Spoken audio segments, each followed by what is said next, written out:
Let me start with a quotation that pretty much sums up the current state of the Republican Party in the United States. We Republicans believe in setting limits on government power and authority, as our opponents generally do not. Our peril was also clear, and we have succumbed to it.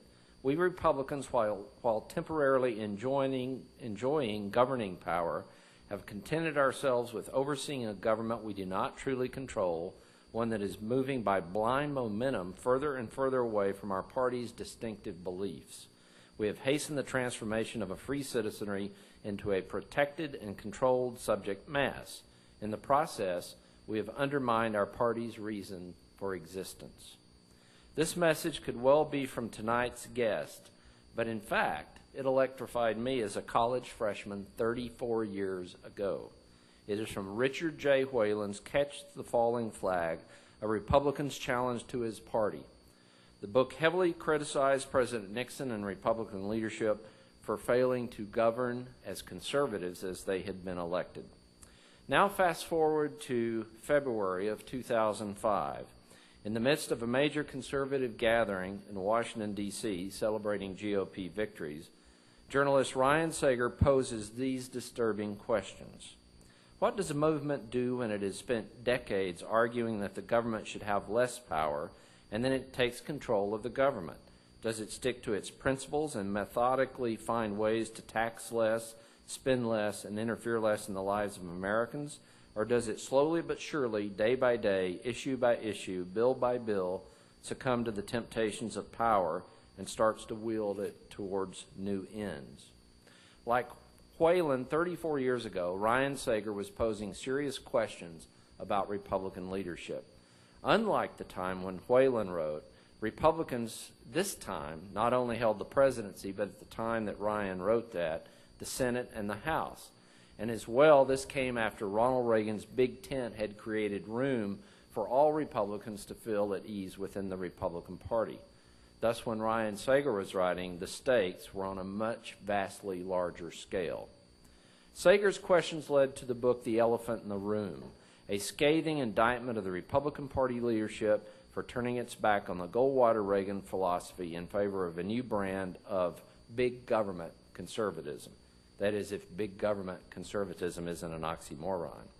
Keep in mind that a number of conservatives have raised these issues, a large number of conservatives in the weeks before the elections, and since the election, many conservatives have raised these views, but Ryan Sager was a year and a half ahead of the curve.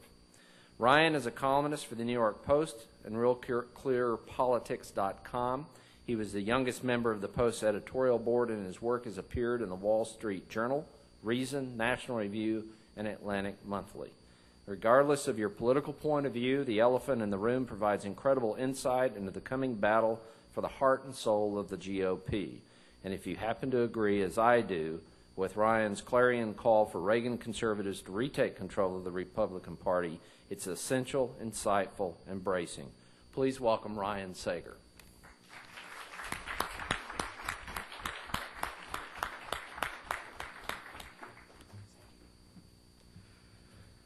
Thanks a lot to Bill, and thanks to the Dole Institute for having me here, and really thanks to everyone for coming out on such an awful night. I now know what is the matter with Kansas, as they ask.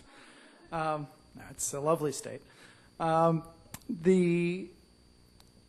this kind of disastrous election, and with the Republican Party, or disastrous for the Republicans, certainly not to many other people, in the wake of this disastrous election for the GOP, I think now is a time to look back, start by looking back at the history of the conservative movement that took over the party so many years ago, why this movement is made up of the factions it is made up of, why they have been pulling apart, and why there's so much disarray. To figure out all those questions, you have to go back to the beginning. And I think it's not a topic that gets covered a lot. It's a little bit obscure, so I'll give you an overview of that first, then give you a little bit of a strategic picture of geographically what's going on with the two parties right now, which is I think the beginning of a major realignment, and then just try and open it up to Q&A as quickly as possible here, so that'll be the more interesting part. So the modern conservative movement as we know it didn't exist as an intellectual movement after World War II. Conservatism was seen as essentially the antithesis, the absence of intellectual thought by many people in the mass culture. This was the popular view until William F. Buckley came along in the mid-50s to found National Review and to put an intellectual spin on conservatism and to try and give an intellectual coherency. The way he did this was essentially by bringing together a group of very disparate academics and intellectuals under the umbrella of this magazine and under the umbrella of the sort of nascent conservative movement. The two main factions that were brought together were the Libertarians and what used to be called traditionalists, what today we would really call the religious right or social conservatives, but they called themselves at the time traditionalists. These were people upset with the idea that the Western society was declining and that this sort of old regime had been lost and was being swallowed up by modernity. So these two factions came together in this magazine, and they were also joined by a third sort of overriding faction that covered both of them, which was opposition to communism, opposition to the Soviet Union, a strong desire to prevail in the Cold War. And so there was an intellectual, it didn't seem like these two groups had much in common. The Libertarians were all about capitalism and the market and dynamic change and freedom, whereas traditionalists were more about restraint and preserving tradition and whatnot. But there was a reason for them to align, and one man, probably better than any other, really articulated the reason these two factions should align, and he's an interesting thinker in American politics that I don't think gets very much attention. If people come away from the book, come away from this talk with one name, it would be Frank Meyer. He wrote a series of essays. He was one of the founding editors of the magazine, National Review. He wrote a series of essays on a concept that eventually took on the name of fusionism. And the idea behind this was that the two factions, which were sort of this ad hoc coalition making up this new conservative movement, that there was an intellectual coherency to why they should align, a reason they should fuse together coherently. And that was that they both ultimately were after the same thing from politics, which was to restrain the size of government. The Libertarians fit this in a very obvious way in that they're libertarians. They want small government. That's very simple. But the traditionalists fit this in a more circuitous way, which was that they, at the time, saw the biggest threat to Western civilization, the threat to Western morals, as the federal government, as a growing welfare state started by FDR, encroaching on self-reliance, on morality, on the structure of the family, the nuclear family. And so both sides were united at that time behind the idea that we could agree on one thing: smaller government, less power in Washington, D.C., a return to the limited government our founding fathers had tried to set up. And of course they were united against communism, libertarians, because communism is the antithesis of libertarianism, and traditionalists because communism is atheistic, because it's godless, and that is sort of the ultimate insult to their beliefs. So this existed as sort of an ad hoc intellectual coalition, an evolving coalition but just a theoretical coalition until 1964, which is when you really saw the conservative movement crystallize as a political force and a political movement and take over the Republican Party. Now, of course, the Goldwater campaign was a tremendous defeat in the general election, as Goldwater expected it to be. He didn't really want to run in the wake of an assassination. He was very friendly with Kennedy, loved Kennedy, but thought Johnson was a snake and didn't want to run against this guy. But he felt compelled to by his supporters. And so Goldwater was sort of the embodiment of this fusionist ideal, this cantankerous Arizona fighter pilot flying his plane around in the desert in between making speeches, criticizing Eisenhower for having a dime store New Deal and for blunderbuss spending in the federal budget and all these colorful, cantankerous phrases of his. So this conservative movement takes over the Republican Party in 1964. And again, while it's a huge loss at the national level, it's a tremendous victory for conservatism. The roles of donors to the Goldwater campaign become the foundation of direct mailing lists and fundraising efforts that fund the conservative movement to this day. From the ashes of that campaign, you get many of the intellectuals, many of the activists. One of the best things that ever happened to the Republicans, Hillary Clinton, was a Goldwater girl, so we have her from that. And so this movement doesn't really see another significant political victory until 1980 in the election of Ronald Reagan, another one of these sort of fusionist conservatives who embodies this American ideal of love of freedom, love of local government, local control, and democracy, while at the same time being somebody who appealed to more traditionalists, more social conservative voters, and brought them into the Republican coalition in a serious way. Whereas it was, Jimmy Carter is one of the first people who mobilized them, but Reagan brought them onto the GOP side.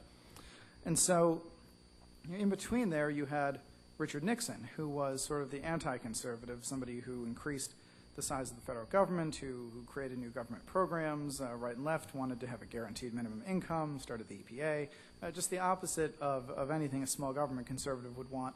And I think a trend you see when you follow the history of conservatism is when these factions are united, as in a Goldwater or with a Reagan or during the Gingrich years, you see tremendous conservative successes. When the Republican Party starts veering off towards big government conservatism, we end up in corruption scandals and just tremendous electoral defeats. I think the parallels between Nixon and George W. Bush are fairly striking when one looks at them closely, not just in sort of an obvious liberal kind of view of seeing them both as corrupt. There's also a great ideological similarity between the two of them. And so you have Reagan. This is really the height of fusionism. He reduces the size of government as a share of the GDP. He governs for 8 years of relative prosperity. And then you come to the George H.W. Bush's time in office, which is where things really went off the rails. You see communism fall. We win the Cold War. And this immediately dissolves one of the glues that had held the party together, had held the movement together. So you see that without that glue, things start coming apart. On top of that, you have George H.W. Bush raise taxes and violate his no new taxes pledge. This just completely brings the rails off things. You have people going off and voting for Ross Perot. You have Pat Buchanan going on stage at the '92 convention talking about how we have to take back our culture in a culture war with M16s and just this crazy speech that left the nation just terrified of what the Republican Party was becoming. And so we see a tremendous Republican defeat in that election. But communism as a uniting force of the conservative movement is quickly replaced by Clintonism. Clinton becomes the uniting enemy of the conservative movement very quickly between his wife's Soviet-style health care plan, which was a very deliberate choice of words on the part of conservatives. This was definitely harking back to that communist element of our coalition, or anti-communist element of our coalition. And you see things like the Joycelyn Elders problems, the gays in the military, enraging social conservatives, and also things like the crime bill, just ridiculous spending on programs like Midnight Basketball, just combining together to create a real wave of solidarity among the conservative movement and a real throw-the-bums-out mentality among swing voters and the country, kind of the revolt of the countryside.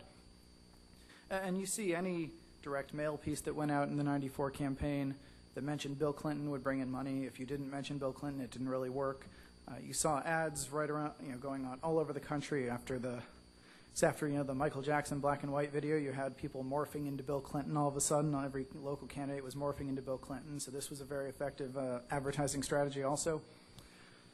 And so this sort of renewed fusionism for a while. It gave fusionism a new lease on life after it had really kind of sputtered out in the early '90s. And so we get the Gingrich Congress. And the Gingrich Congress is sort of the point all conservatives look back to now as a reference point.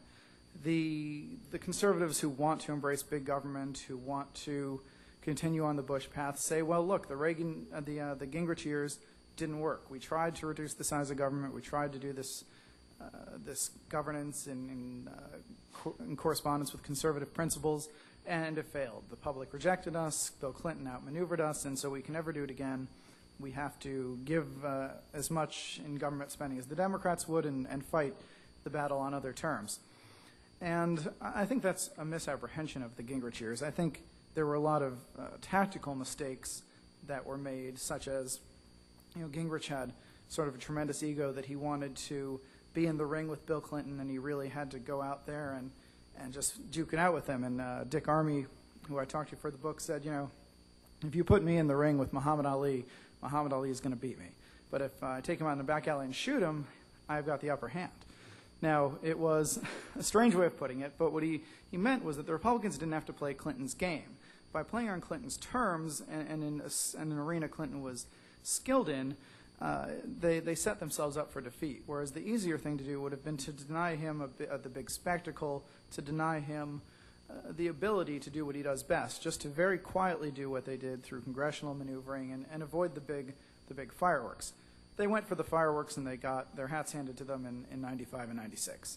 So what we see is after that, in about 1998 is when you would trace it to the fiscal discipline that you had in the beginning of the Clinton administration because of the Republican Congress sort of disappears. They decide that there's so much revenue coming in from the dot-com boom and whatnot, they're just going to spend as much as Clinton wants, as much as the Democrats want.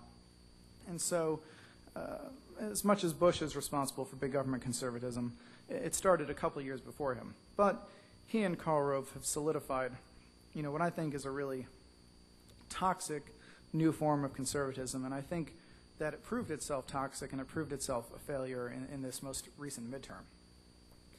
The basic Rovian plan was that the Republican Party needs to turn itself into a permanent majority. Now, I talked to my friends in the Republican Party about this, and I don't know how they see a series of kind of 50.1 to 49.9 elections as on the way to creating a permanent Republican majority.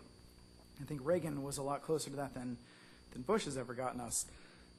And the idea of how to do this is that we have to spend a lot of money, we have to neutralize the Democrats on every size of government issue. At the same time, we have to try and bring in a certain amount of Hispanics and a certain amount of black voters that we haven't been able to get, and that the way to do this is largely to, again, neutralize the Democrats on government spending, but also to ramp up these appeals on social issues, to play to homophobia in certain communities, to make gay marriage a rallying point for conservatives, to supplement abortion, which is still a good rallying point, but maybe has lost some of its punch since it's been around so long.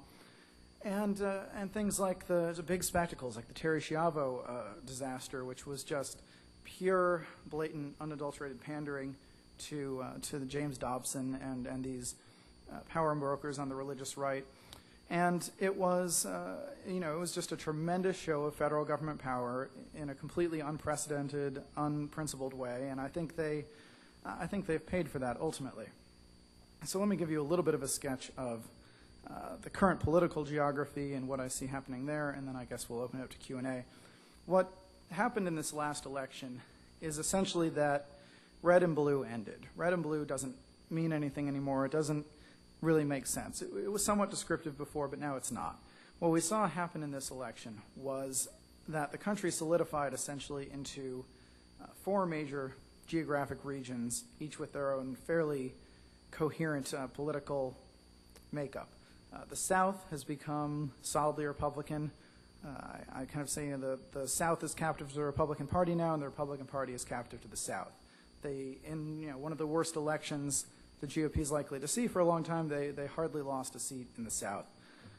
They lost the George Allen race, but that's somewhat of an exception and somewhat of a glaring exception, given that George Allen did absolutely everything within his power to lose that race. So you see a solidly Republican South. You see a solidly Democratic Northeast, where the Northeastern Republican is now up there with the Spotted Owl and whatever else. They don't exist anymore. Then you've got sort of a populist Midwest, which is pro-economic intervention by the government and very religiously, socially conservative. And then you've got what I think is the most interesting region, and the region that is changing the most, is you've got the West. Now, I go into a lot of detail in the book about a region that is called the Interior West. Now, this is simply to distinguish between the fact that the Democrats already hold the coast. They already hold California and Washington and Oregon. But the 8 states of the interior West, which have been very solidly red for many years, Bush won all of them in 2004, this belt of states from Montana down to New Mexico has tremendously changed in its political character, and it's becoming sort of the new battleground, the new swing region in American politics. Just to give you some figures that I think are somewhat striking, the 8 states had 0 Democratic governors in 2000. After 2004, it was 4 and 4. After this election, it's now 5 Democratic governors to 3 in that region. You've also seen things like the Colorado legislature in 2004 switch from both houses being Republican to both houses being Democratic. One of those governors that was elected in 2004 was a Democrat named Brian Schweitzer up in Montana. And he's the first Democratic governor in that state in 20 years. And you've got Bill Richardson in New Mexico. You've got Ken Salazar elected in 2004 as a new Democratic senator replacing a Republican in Colorado.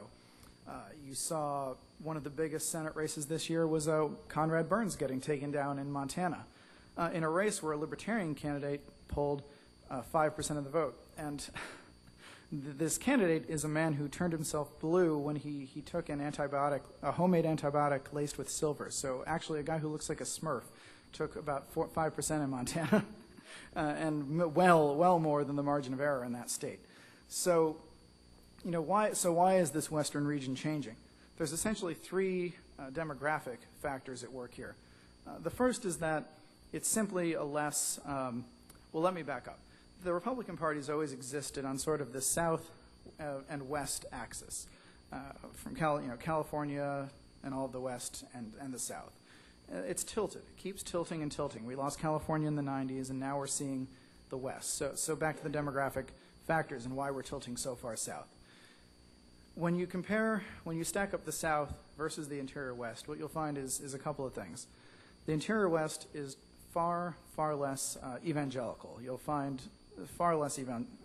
much smaller number of evangelicals in the interior west. This is not a region that is as susceptible to sort of religious pitches. You also see a tremendous increase in Hispanic immigration, which makes the immigration issue extremely tricky for Republicans out there. And despite anyone's views on the policy substance, we lost 14 points among Latinos between 2004 and 2006. And I think that's directly attributable to the sort of House Republican conservative line on immigration that has become associated with the Republican Party. And the third factor is Californians moving out from the coast and filling up these interior western states. And it sounds like that might be a small factor, but these are very sparsely populated states. So you see in a state like Montana, I believe it's around 10% are ex-Californians.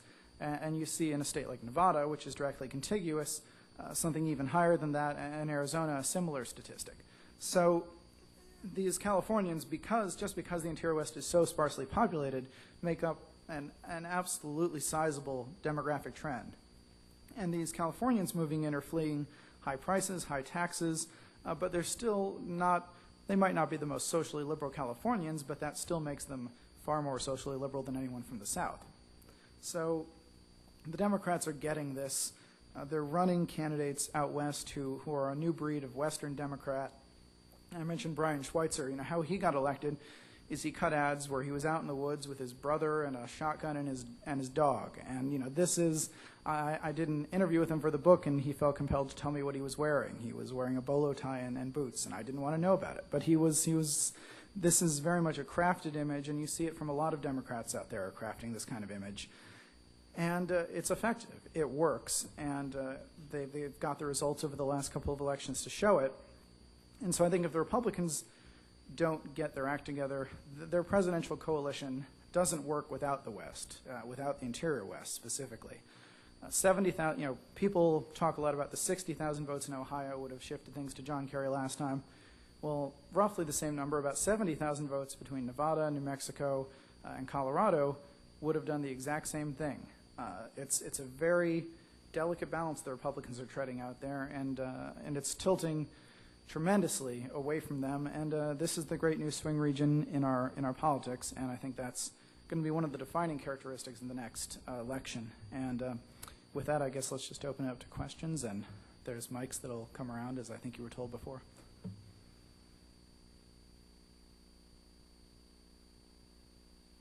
Turn down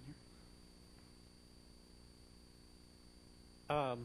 Rather than using the terminology Democrat and Republican, which cover way too much territory, wouldn't you be better off trying to describe the different groups by using other terminology, such as in the South you have the Democrats that believed in the old South of I control you, basically from their slavery days. All they did is they moved over to the Republicans. Well, they're still basically the same people. You've got, by your terminology, you're limiting what people can understand. Wouldn't you be better off having a terminology that better describes the different groups? I mean, I think, we're stuck in a two-party system, even if some people aren't happy with it, and that's the way politics is. I try and break things down to conservative, populist, libertarian, liberal, essentially, kind of the four-vector kind of political spectrum that you see sometimes, libertarians being economically conservative, socially liberal, and et cetera, populists being economically liberal, social conservatives, the opposite of libertarians. So I think there's definitely kind of a four-way split that you can look at that's useful to use. And in that sense, the South is largely a populist region like the Midwest at this point, but a much stronger religious strain than the Midwest, and as you're saying, definitely racial issues and in more of an intention to sort of see the literal word of the Bible guide the secular, or if they don't want it to be secular, they want it to be more of a theocracy of the government. So, yes, we can parse the terms in a lot of different ways. I think trying to parse, kind of the four ideologies within the two parties is probably the most useful way to do it. But I'm, for the broader discussion, trying to use Democrat and Republican because it's broadly understandable, I think. Got it there. Oh. How many times are the Libertarians going to let the big government conservatives stab them in the back before they leave the Republican Party permanently and just start mobilizing under the Libertarian banner? Well, I don't know if they'll mobilize under the Libertarian banner, but I think they have come to the end of that road that you're talking about as far as letting the Republicans keep stabbing them in the back. The Cato Institute did some interesting polling on this. I'm sure you can dial it up on their website. They did a poll trying to find the Libertarian voters and how they voted in 2004 versus 2000, and what you saw was a huge abandonment of Bush by Libertarians who had voted for him in 2000 and voted against him in 2004. I don't know if they followed that up for 2006. I can only imagine the abandonment grew in this election. And I think especially, you can see that at a national level, the Cato polls aggregated, but where I think, again, to keep beating this drum about the West, where you're seeing it is in the West. These swing states out West, sort of people who might call themselves independents as opposed to libertarians, but who broadly hold socially liberal, economically conservative views, those kinds of voters are abandoning the Republicans and voting for Democrats. Now, whether they'll ultimately end up pretty disappointed with the Democrats because they're not any kind of economic conservatives or economic libertarians is yet to be seen, and that'll play out over the next decade. But there's definitely a switch going on in that respect. And actually there was a poll that the Club for Growth, the Conservative Club for Growth, did show in 15 House battleground districts before this last election, and they found that when voters were asked cold, who's the party of big government, who's the party of small government, by 10 points they chose the Republicans as the party of big government, and they said by 15 points the Democrats are the people who are going to spend your money better. This is just a sea change in perceptions by the public, and it's the legacy that Bush and Rove leave to any Republican candidate running from here on in, is they have to battle against their association with the Republican Party, and that's an odd position for a lot of Republicans to find themselves in, but it's where we are. Based on your research and your contacts, as the nation ages, Do you think that health care issues are driving people to the arms of the Democrats? I think that's absolutely true, that that's going to be one of the most powerful issues as baby boomers retire, as the population ages. And, you know, I'm not sure that I have a libertarian answer for that up front, but that's definitely something the Republicans have to get their arms around. Now, I mean, part of it is things like allowing reimportation from Canada, say, which isn't so much because Canadian drugs are magically less expensive. It's because by forbidding that, we kind of prop up the Canadian price control system, and Americans essentially pay for all the drug development in the world because we're the ones who get the prices jacked up on us while everyone else, you know, just subsidizes or price controls their drug programs. So there are a number of conservative reforms, that expansion of HSA, health savings accounts. There are free market reforms that can be implemented. Another one is allowing people to, forget which Republican in the House is proposing this, but another very good idea is allowing people to buy insurance across state lines. Insurance is as expensive as it is because states mandate everything. Every little interest group comes in and asks to be mandated. Most states, you're mandated for your health insurance to pay for chiropractors and maybe not acupuncture, but I'm sure you'll find a state where acupuncture is on there. And so any lobby that can get a state to mandate their coverage does, and so you see these overly regulated systems. If we allowed people to buy insurance across state lines, you'd see sort of a federalist market in which state would have the most agreeable rules to create attractive health care plans.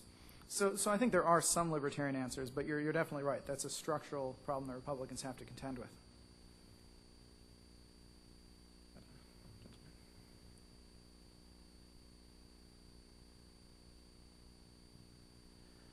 What are your views on South Carolina Governor Mark Sanford, who's been described as a libertarian, at least fiscally? Mm-hmm.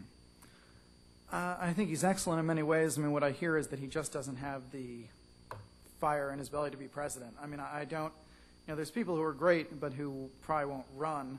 I think he's one of them. He has done good things down there. He's kept down spending. I think he's been good on education. I just, unfortunately, I can't say I'm intimately familiar with his record, but that's only because what I've heard over and over from people who are big fans of him is just don't expect him to run, that it's not something that's likely to happen, certainly not in this cycle. Maybe in 6 years, if we lose, it'll be time to start really looking at Mark Sanford, but I don't anticipate it. And with the heavyweights in the ring, it would be silly for him to get in. I mean, Bill Frist is pulling out. I don't think Mark Sanford stands. I mean, I think Bill Frist is a very bad candidate, but I don't think Mark Sanford stands a better chance. It's a three-man race, essentially. It's Rudy, McCain, and Mitt Romney coming up on the outside, and anyone is going to have a huge hurdle to try and compete with just how much of talent and how much money all three of them are soaking up. And that's a good race. That's a very broad spectrum of different types of conservatism. That is an open, competitive race, but I don't think you're going to see too many more big people getting into it. You mentioned earlier how the divide between the evangelicals and libertarians is widening. How would you say that's affecting it out in the swing states where you said there are far less evangelicals? Mm-hmm. Like frustration over policies that you noted trying to make things a theocracy or closer to that. Right. Let me find my exit poll data here. One of the most interesting things that you saw in this election was, you know, what groups moved most significantly. And I mentioned Latinos moved by about 14 points, but two of the other biggest movers here were Jews moved 10 points away from the Republicans. This is amazing in a political climate where the Republicans have set themselves up as the opponents of terror, as the supporters of Israel, and the Democrats are very much not that party. And you also saw people who chose none as their religion move down by about 9 points, swinging against the Republicans. And that's not to say the Republicans are ever going to be the party that's the natural home for atheists, but it does tell you that you know, things like Terri Schiavo, things like gay marriage are turning off a lot of people in the center. And I think, you know, Colorado, all the stuff that happened at the state level there was entirely driven by the religious right agenda that the state legislature had been pushing. In the year before that flip from Republican to Democrat, they had this crazy legislative session where the state was going bankrupt, but the Republican legislature was holding debates on bills such as, for instance, you weren't allowed to mention homosexuality in a public school unless it was in the context of venereal diseases. I mean, this was the kind of stuff that was going on in Colorado, along with debates about liberal biases of college professors, et cetera. And it got a lot of voters mobilized. It got a lot of funders mobilized. I mean, one of the people I mention in the book is Tim Gill, the founder of the software company Quark that does this desktop publishing software you may or may not be familiar with. He's from Colorado. He got into the race. He got his money into the race, and he said, I used to just think I'd support people, that I liked, and I took a pretty laissez-faire approach to things. But when stuff like this started happening, I decided it was time to take some people down. And he poured a lot of money into it, and he did. And I'm not saying he swung the race himself, but there were a lot of people like that. So Colorado is kind of following California off the edge as far as the local party becoming so religiously conservative that it's turning off the libertarians in the center. And you're seeing just the national trends play out in places like Montana, places like Arizona. Nevada is very close. So you're seeing it everywhere. And New Mexico's essentially been a swing state for a while. It's always been very close. But again, the same trends are playing out there. President Bush has recommended that Senator Martinez become the new head and spokesman for the Republican National Committee. I don't know Senator Martinez. Can you comment? I was hoping to ask you about that. No, it's a choice that's clearly, I've compared it to the Harriet Miers appointment. It's one of these situations where Bush seems to be picking someone based on the fact that he's heard of them before, that he knows them, and that it's somebody coming out of Florida, somebody who's seen as a creature of the Bush machine and loyal to the Bush machine. That's not unprecedented. A party chairman is often a creature of the person at the head of the party, but we are moving into 2008 now, and it's time to start looking ahead. And a lot of people, I'm sure you're quite aware of, thought Michael Steele ran an excellent campaign down in Maryland, and if we're trying to put a different face on the party, it might be beneficial to go with somebody very capable like him. And it's also making a lot of the anti-immigration or anti-illegal immigration or immigration restrictionist crowd very upset. It's seen as putting kind of another sop to Hispanic voters and another, open borders sort of gesture.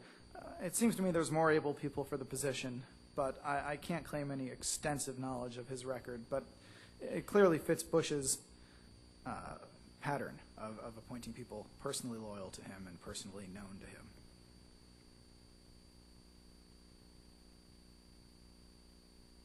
Two questions. Did Katrina cause some disaffection that might have people bouncing back in 2 years? And secondly, does Brownback even show up on national radar? On the first question, if Katrina were to have an effect, it would probably be, it would almost certainly be mostly among African American voters. Given by the percentages which they already don't vote for Republicans, this really isn't something I would key into as a factor. I actually spend some time on Katrina in the book because of what it did within the Republican Party. It kind of blew open the back doors. People had really held their tongues throughout the 2004 election. And then this happens in the summer of 2005, and that's when you saw someone like Mike Pence, who just ran for minority leader. And Mike Pence has been out there criticizing Bush since early 2004, since way before it was cool. He essentially really launched an attack on the president for his incompetence, his overspending. And you saw a lot of conservatives say, if there's one thing you're supposed to get from Republicans, it's that the adults are in charge and things get handled correctly and managed correctly. And the question you heard was, where's the Rudy Giuliani in this situation? We didn't have it. We had Ray Nagin and Michael Brown, just the dynamic duo there. And so I don't think that did a tremendous amount. And now I'm forgetting the second half of your question, which was? Senator Brownback. To the extent he turns up in national consciousness, it's to mock him for his religiosity. It seems to me with Santorum out of the way, Brownback sort of becomes the new figure of fun for people who dislike the religious right. I think he's so, I don't know if it's careless because maybe he very much intends to say everything he says, but he's so forward with the religious talk within his rhetoric that saying that he has one constituent and it's the man upstairs. That's not going to fly at the national level as far as I can see, especially when there's a Mitt Romney who's more appealing to moderates who has a proven record of winning in a blue state, who is also going after the very same vote, the National Review conservative crowd.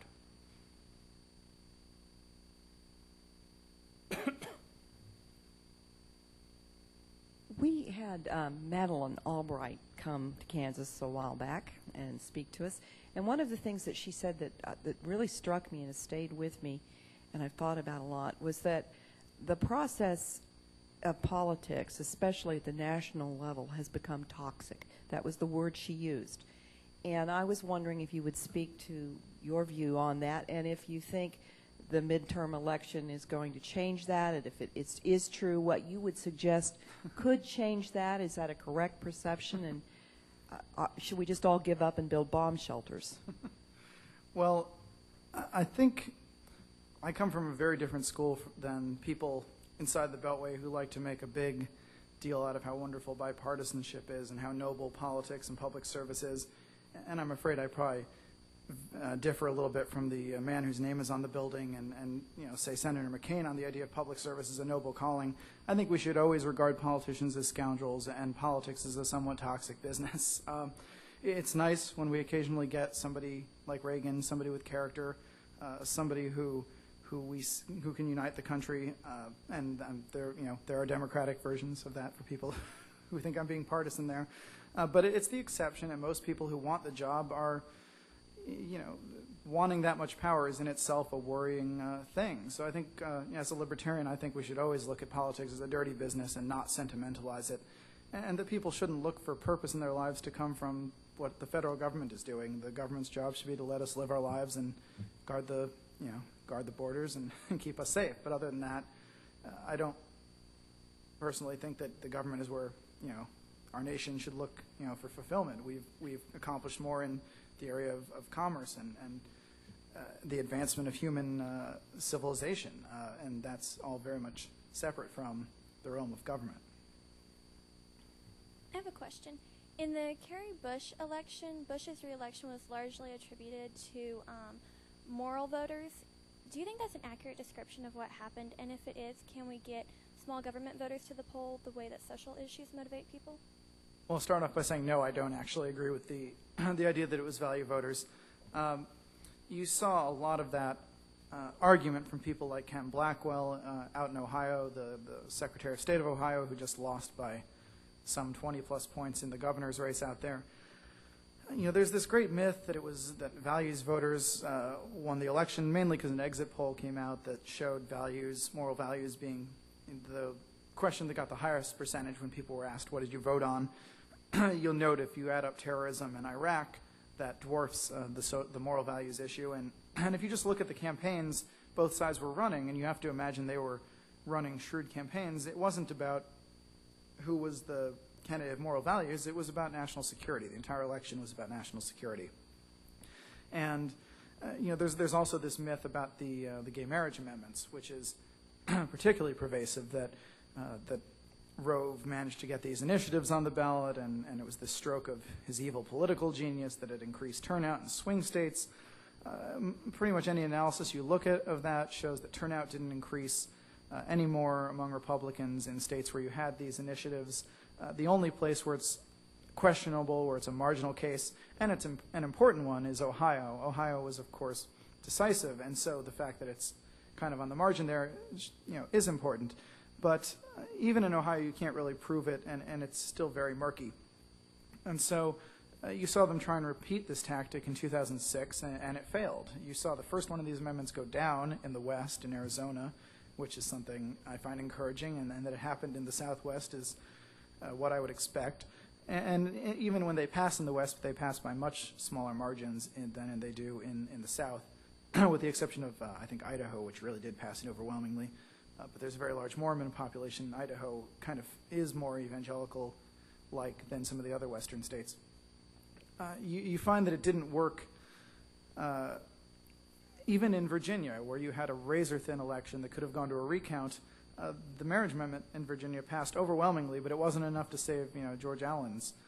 Sorry, Macaca. He still went down, and so there's diminishing returns on investment, and they're running out of states. It really can't work for too much longer. With no more William Buckley or Ronald Reagan, who's going to be the next unifying force for the Republican Party?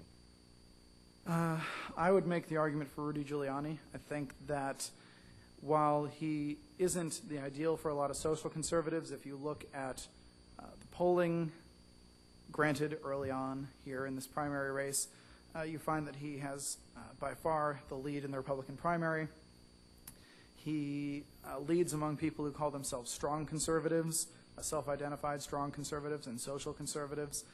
He's one of the most beloved figures among evangelicals in America, which is somewhat remarkable, but I think definitely traces to 9/11 and his view of having cleaned up New York, or his perception of having cleaned up New York, which is an accurate perception. And what I've found just talking to a lot of activists in early states like South Carolina, having gone, I went down, followed Rudy when he did the swing to do a column, and you go and you talk to people in the South, people who are coming out to these events, people who are party bigwigs. These people say, there's obvious things I disagree with him on. He's pro-abortion and I'm anti-abortion, but terrorism is the overriding issue, 9/11 is the overriding issue, and this guy inspires me. And you're finding that I think he can, maybe more than any other candidate, unite conservatives he'll give some ground to the social conservatives, certainly, and he should. These are our constituents. We don't want to not represent and not serve them, but we do need to tilt away from being captured as a regional party of the South. And if you look at a Republican candidate, with a Rudy Giuliani, we could see New York and New Jersey turn into Republican states. That's not something to sneeze at when Republican primary voters are trying to figure out who is the candidate to represent them. You've got ex-New Yorkers filling up Florida, another swing state where he'd be very strong. So, can Rudy bring back California? No, but he can change probably not. I guess I won't write that off the top, but probably not. But he can change the political geography of the party in a way that I don't think anyone else can. McCain is a Westerner, and that's helpful, but he's not trusted by the base. In my experience, he's seen as having made a career out of violating Ronald Reagan's 11th commandment about criticizing other Republicans. And so I guess he would be my pick at this point, whereas I think someone like Mitt Romney, who I've mentioned, is somebody who's really trying to appeal to that Southern kind of conservatism, comfortable with expanding the size of government and trying to play on anti-gay prejudice to win over the National Review crowd and others like that. So it's out of that three-man race, I'd have to say Rudy. Do you think Rudy Giuliani can pull in the Libertarians? I get the most resistance when I say the word Rudy Giuliani from Libertarians. I understand that. There's not a lot of argument for him as a civil Libertarian. But he's the only candidate going into this race with a record of shrinking government in New York, making government work as he did in New York, just the competence factor, which is something we'd all like to get back. Even as a Libertarian, I would like to see a competent government as opposed to the sort of Bush government we've had. And just on the social issues. He has to appeal on the non-civil liberties social issues to Libertarians far more than anyone else does. Even John McCain has become has found a newfound distaste for gays in the last couple of years because he thinks that's what he needs to do. So I think it comes down to, do Libertarians play ball, and do they decide that they have to choose within the system? If they have to choose within the system, as opposed to casting a protest vote, I would say Rudy. Got a young woman down here? I guess, but they want it on the... I know you're not a fortune teller, but given who you think may be here in 2 years and beyond, can you sort of paint a picture for what you think might happen in Iraq? Iraq, okay. I think that the consensus is emerging behind some kind of withdrawal, and I think that's only going to accelerate in the next 2 years, and the question for the next presidential candidates will be just completing that withdrawal. I think that's definitely the direction. Bush isn't willing to admit it yet, but you just see it more and more along party lines that nobody thinks there's anything achievable anymore. McCain is trying this odd maneuver where he, or maybe not odd, maybe shrewd maneuver where he sort of calls for unrealistic troop boosting of the troop numbers in Baghdad that's not really possible, so then he can come in 2 years and say, well, if they'd done what I said, it would have worked out great, but they didn't, so I don't share any of the blame. And Giuliani ends up being lucky that and Mitt Romney end up being lucky that they haven't been in Washington and they can come in and legitimately say, hey, I didn't start this, but here's how I'd end it.